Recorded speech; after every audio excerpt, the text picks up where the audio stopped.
Mark 8. In those days, the multitude being very great, and having nothing to eat, Jesus called his disciples unto him, and saith unto them, I have compassion on the multitude, because they have now been with me 3 days, and have nothing to eat. And if I send them away fasting to their own houses, they will faint by the way, for divers of them came from far. And his disciples answered him, From whence can a man satisfy these men with bread here in the wilderness? And he asked them, How many loaves have ye? And they said, 7. And he commanded the people to sit down on the ground. And he took the 7 loaves, and gave thanks, and brake, and gave to his disciples to set before them. And they did set them before the people. And they had a few small fishes, and he blessed, and commanded to set them also before them. So they did eat, and were filled. And they took up of the broken meat that was left 7 baskets. And they that had eaten were about 4,000. And he sent them away. And straightway he entered into a ship with his disciples, and came into the parts of Dalmanuthe. And the Pharisees came forth, and began to question with him, seeking of him a sign from heaven, tempting him.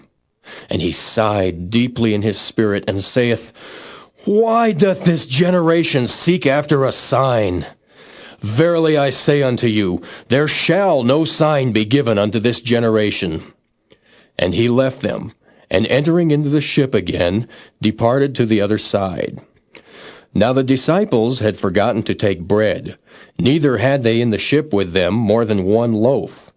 And he charged them, saying, Take heed, beware of the leaven of the Pharisees, and of the leaven of Herod.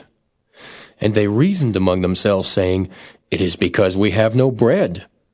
And when Jesus knew it, he saith unto them, Why reason ye, because ye have no bread? Perceive ye not yet, neither understand? Have ye your heart yet hardened? Having eyes, see ye not? And having ears, hear ye not? And do ye not remember? When I brake the 5 loaves among 5,000, how many baskets full of fragments took ye up? They say unto him, 12. And when the 7 among 4,000, how many baskets full of fragments took ye up? And they said, 7. And he said unto them, How is it that ye do not understand? And he cometh to Bethsaida, and they bring a blind man unto him, and besought him to touch him. And he took the blind man by the hand, and led him out of the town. And when he had spit on his eyes, and put his hands upon him, he asked him if he saw aught. And he looked up and said, I see men, as trees, walking. After that he put his hands again upon his eyes, and made him look up. And he was restored, and saw every man clearly.